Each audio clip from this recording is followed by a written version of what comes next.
बुआ कौन थी बेटा? कुंती। कौन थी? कुंती। और उनके हस्बैंड थे महाराज पांडु। महाराज पांडु। अब महाराज पांडु के छोटे भाई थे धृतराष्ट्र। कौन थे? धृतराष्ट्र। ठीक है। धृतराष्ट्र जो थे वो आंखों से अंधे थे, इसलिए राजा कौन बने? महाराज पांडु। ठीक है। महाराज पांडु की जल्दी मृत्यु हो गई। ठीक है। तो जब उनकी जल्दी मृत्यु हो गई थी तो वापस राजा कौन बना? धृतराष्ट्र। इनके 100 पुत्र थे। इनके 100 पुत्र थे कौरव। वो कौरव कहलाए। ठीक है। क्या कहलाए बेटा? कौरव कहलाए। अब 100 पुत्र कैसे? क्योंकि पहले कई सारी शादियां हुई थी, पहले बहु विवाह प्रचलन था, इसलिए 100 पुत्र। महाराज पांडु की एक ही पत्नी थी कुंती और उनके 5 पुत्र थे। कितने पुत्र थे? 5। दो शादियां, 2 पुत्र। इनके 3 पुत्र कौन से थे? अर्जुन और युधिष्ठिर और भीम, वो कुंती माता से पुत्र थे। और एक दूसरे जो थे नकुल और सहदेव, वो उनकी दूसरी रानी के बच्चे थे, लेकिन 5 पांडव ही कहलाते थे। और कुंती का एक और पुत्र था, कौन था? कर्ण। गांधी कर्ण भी कहते। तो इस तरह महाराज पांडु के 5 पुत्र थे और कौरवों के धृतराष्ट्र के 100 पुत्र। लेकिन प्रॉब्लम क्या थी कि ये धृतराष्ट्र चाहते थे कि इनका ही बेटा, जो इनका सबसे बड़ा था, कौन था? युधिष्ठिर। कौन था इनका सबसे बड़ा? युधिष्ठिर तो पांडवों का था। इनका सबसे बड़ा कौन था? दुर्योधन। कौन था? दुर्योधन। ये चाहते थे कि दुर्योधन राजा बने और अधिकार किसका था? युधिष्ठिर था। तो इनमें कॉन्फ्लिक्ट शुरू से था, बचपन से था। युधिष्ठिर फिर भी चाहते थे पांडवों को, लेकिन दुर्योधन जो था वो अगेंस्ट था पांडव पुत्रों के। ठीक है। इसलिए बार-बार उनको मारने की कोशिशें ये लोग करते थे। एक बार भीम को जहर दे दिया और भीम जब 10 साल के थे तो समुद्र में गिर गए थे, समुद्र में फेंक दिया था जहर देके, खीर में जहर देके, लेकिन वो बच गए और उनकी रक्षा की, तो उनमें 10,000 हाथियों का बल आ गया। इसलिए भीम के अंदर बहुत ज्यादा बल था, है ना। अब जब इनको बार-बार मार बड़े हुए गए तो इनके सबसे बड़े पुत्र कौन थे? युधिष्ठिर। युधिष्ठिर को राजा बना दिया गया, युवराज बना दिया गया। तो इनको मारने की कोशिश की गई। ये कहीं गए थे किसी तीर्थ स्थान में दर्शन के लिए, तो वहाँ पे जो महल बनाया गया था वो लाख से बनाया गया था। लाख की चूड़ियां पहनती है मम्मा, लाख से बनाया गया। उस महल में आग लगा दी गई जिससे ये सारे कुंती के साथ जल जाए, मर जाए। लेकिन श्री कृष्ण की कृपा थी कि ये सुरंग बनाकर वहां से बाहर आ गए थे और बच गए। अब जब बच गए तो वहां पे दूसरे किसी गांव में वेश बदलकर रहने लगे। कौन? पांडव। तो जब पांडव वेश बदल के रहने लगे, वहां पे स्वयंवर हो रहा था बेटा द्रौपदी का। किसका स्वयंवर हो रहा था? द्रौपदी। महाराज द्रुपद की पुत्री थी। किनकी पुत्री थी? महाराज द्रुपद की। और ये अग्नि से प्रकट हुई। ठीक है। इससे इनके ऊपर अग्नि का कोई प्रभाव नहीं पड़ता था। तो उस स्वयंवर में द्रौपदी की शादी किससे हो गई? अर्जुन से। किससे हो गई बेटा? अर्जुन से। ठीक है। अर्जुन से कैसे? आपको हमने काफी बार बोला है कि निशाना लगाओ तो अर्जुन जैसा। और उस स्वयंवर में कंडीशन क्या लिखी गई थी कि जो मछली है वो ऐसे पंखे की तरह ऊपर घूम रही है और नीचे तेल रखा हुआ था। उस तेल में मछली को देखो और मछली की आंख पे निशाना लगाओ। ये स्वयंवर की कंडीशन थी। स्वयंवर समझते हो, चूज करते थे कि कौन बनेगा हस्बैंड। पहले ये कंडीशन होती है ना। तो नीचे मछली को देखा अर्जुन ने और तीर ऊपर लगाया और डायरेक्ट मछली की आंख में लगा। तो अर्जुन ने उस स्वयंवर को जीता। इसलिए अर्जुन की शादी द्रौपदी से, बहुत सारे लोग वहां पे आए थे, दुर्योधन भी गया था, वो कोई उस चीज को कर नहीं पाए, है ना। अब जब द्रौपदी की शादी हो गई अर्जुन से, तो उसी दिन श्री कृष्ण भी वहां पे मौजूद थे। श्री कृष्ण ने उसी दिन उनको क्या बोला कि मैं आपको आज से अपनी धर्म बहन स्वीकार करता हूँ। समझ गए? बहन स्वीकार करता हूँ। ये नाता भी और गहरा होगा। जब बहन स्वीकार कर लिया, और ये कहाँ थे? निर्वासित थे ना पांडव पुत्र, राज्य में तो थे ही नहीं। हस्तिनापुर राज्य था। ये राज्य कौन सा था बेटा? हस्तिनापुर। हस्तिनापुर में ये सब रहते थे।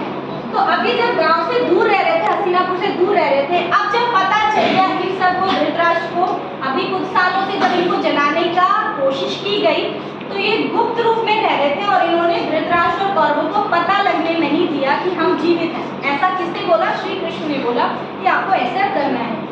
अब जब यहाँ पे इनका स्वयंवर हो रहा था तो उस टाइम सबको पता चल गया कि पांडव जीवित हैं, है ना। जब पांडव जीवित हैं, जब पता चल गया तो अर्जुन को अधिकार दिलाने के लिए, युधिष्ठिर को अधिकार दिलाने के लिए, द्रौपदी के भाई का नाम था द्रुपद, तो महाराज द्रुपद और श्री कृष्ण दोनों कौन गए? हस्तिनापुर गए। हस्तिनापुर गए कि आप पांडवों को उनका राज्य जो है वो वापस दे दो, क्योंकि जब पांडवों को इन्होंने मरा हुआ समझ लिया तो धृतराष्ट्र ने दुर्योधन को युवराज बना दिया। समझ गए? अब क्या हुआ, जब ये वापस गए कि इनको राज्य दे दो, तो फिर शकुनी एक जो था, ये सारा षड्यंत्र करता कौन था? शकुनी। और शकुनी दुर्भाग्य से दुर्योधन का मामा था, ठीक है, दुर्योधन के मामा थे शकुनी, ठीक है। अब ये सारा षड्यंत्र जब उनसे राज्य वापस मांगा गया तो शकुनी ने षड्यंत्र किया और कहा कि ऐसा भूभाग्य दे दो पांडव को जो हमारे किसी काम का नहीं, बिल्कुल बेकार, दूर जाए। तो जिसको आज आप दिल्ली कहते हो, उस टाइम पे ये इंद्रप्रस्थ कहलाते थे, ठीक है। जिसको आज आप दिल्ली कहते हो ना, उस टाइम ये इंद्रप्रस्थ कहलाती थी। और ये पूरा भूभाग बिल्कुल जंगल था, इसमें कुछ नहीं था इसका। और इंद्रप्रस्थ से भी पहले इसका नाम खांडव वन था। खांडव वन को पांडवों ने अपनी राजधानी बनाया, उसमें श्री कृष्ण की मदद से पूरा उसको बसाया, क्योंकि श्री कृष्ण के पास तो अलौकिक शक्तियां है ना। अब जब वहां पे उनका कौन सी जगह बन गई? इंद्रप्रस्थ। कौन सी बन गई बेटा? अब ये हस्तिनापुर छोड़ के कहाँ आ गए? इंद्रप्रस्थ आ गए। कौन आ गए? पांडव। तो जब भी कोई नया राज्य बनाते हैं, नगर बनाते हैं, आपने देखा होगा उसमें पूजा होती है ना, पूजा होती है और किसी एक बड़े विशेष पर्सन का सत्कार किया जाता है। अब उस अग्र पूजा में जब इंद्रप्रस्थ राज्य की स्थापना हुई तो पांडवों के साथ किनको बुलाया गया? श्री कृष्ण को अग्र पूजा के लिए। श्री कृष्ण के दूसरी बुआ के पुत्र थे, पहली बुआ के तो ये 5 पुत्र थे पांडव, दूसरी बुआ का पुत्र था शिशुपाल। कौन था बेटा? शिशुपाल। शिशुपाल श्री कृष्ण के अगेंस्ट था, क्योंकि वो किनसे जाके मिल गया था? मगध राजा जरासंध से जाके मिल गया। थोड़ा ज्यादा हो जाएगा आपके लेवल का, इसलिए शिशुपाल अपने श्री कृष्ण जो उनके भाई लगते थे उनसे अगेंस्ट रहता था, विरोध में रहता था। तो जब अग्र पूजा की जा रही थी, श्री कृष्ण को इन्होंने गंदी बातें, बदतमीजी से बोलना शुरू कर दिया। किसने? शिशुपाल। शिशुपाल की माँ जो श्री कृष्ण की दूसरी बुआ थी, उनको उन्होंने क्या वचन दे रखे थे कि 100 पाप शिशुपाल के मैं माफ कर, 100 पाप।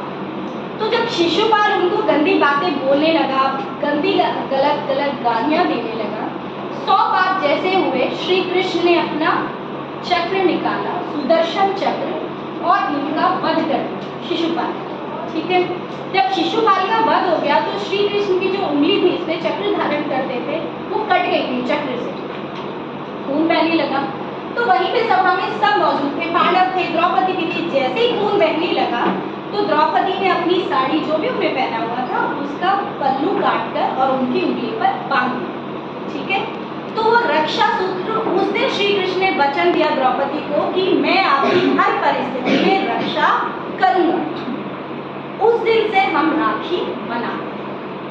समझ में आ गया? वो रक्षा सूत्र है। अब ये रक्षा सूत्र किसी को भी बांधा जा सकता है, बड़े भाई को, बड़ी बहन को, छोटे भाई, लेकिन राखी उस दिन से श्री कृष्ण और द्रौपदी के भाई बहन के रिश्ते के लिए बनाया जाता है। अब श्री कृष्ण ने जब उनको वरदान दे दिया कि मैं आपकी हर परिस्थिति में रक्षा करूंगा, तो उन्होंने की भी। अब जब यहाँ से ये इंद्रप्रस्थ हो गया, वापस इंद्रप्रस्थ से एक बार इन्विटेशन भेजता है। कौन भेजता है? दुर्योधन भेजता है कौरवों को कि अब तो आप हमारे बराबर के भाई हो गए हो, आप आइए और हमारा आतिथ्य स्वीकार करिए। चले गए। तो जैसे आज आप चेस खेलते हो, उस टाइम शतरंज और चौपड़ का गेम होता था। चौपड़ में पासे होते थे और इन्होंने उसको जुए के नाम दे दिया। उस जुए में इन्होंने धीरे धीरे पांडवों से उनकी सारी संपत्ति छीन ली। क्योंकि वो पास से शकुनी ने अपने पिता की हड्डियों को तंत्र विद्या से बनाए थे। इसलिए जो वो शकुनी कहता, जैसे 5 चाहिए 5 ही आ जाते, और पांडव धीरे धीरे अपनी सारी संपत्ति, हाथी दल, सैन्य दल, इवन अपने चारों भाई भी वो हार गए। तो लास्ट में हार गए द्रौपदी को, उनको भी उन्होंने दांव पे लगा दिया। जब द्रौपदी को दांव पे लगा दिया गया तो उनका तिरस्कार करने लगा कौन? दुर्योधन। और कोई उनकी मदद के लिए नहीं आ रहा है ना, भीष्म पितामह, गुरु द्रोण, कोई भी मदद के लिए आ रहा है। तो उस टाइम श्री कृष्ण ने, आपने पढ़ा भी होगा, श्री कृष्ण ने द्रौपदी की साड़ी बढ़ाई, है ना। श्री कृष्ण प्रकट हुए और द्रौपदी को, उनके साथ गलत हो रहा था और श्री कृष्ण ने उनकी मदद की। उसके बाद हमेशा हमेशा के लिए ये रक्षा सूत्र बांधा जाएगा, ठीक है। फर्स्ट किसने बांधा था? द्रौपदी ने श्री कृष्ण को, और श्री कृष्ण ने उनकी लाज भी बचाई थी, उनकी हेल्प भी की थी। और बाद में भी जब पांडवों से राज्य छिन जाएगा तो कुरुक्षेत्र में जो युद्ध हुआ उसमें भी श्री कृष्ण अर्जुन के सारथी बने थे, क्योंकि अर्जुन तो द्रौपदी के हस्बैंड थे ना। श्री कृष्ण ही उनके सारथी बने थे, और जो युद्ध जीता ही नहीं जा सकता था, जो पॉसिबल ही नहीं था, वो श्री कृष्ण की मदद से वो राज्य जीता गया और वापस फिर ये हस्तिनापुर के राजा बने। कौन? युधिष्ठिर, अर्जुन, सारथी। युधिष्ठिर सबसे बड़े थे तो सबसे बड़े वो राजा थे, ठीक है। तो इसलिए रक्षा सूत्र बांधा जाता है। कभी भी युद्ध होते हैं या किसी भी काम पे जा रहे हो, आपने देखा होगा एक कलावा बांधा जाता है हाथ में, वो रक्षा सूत्र हो, ठीक है।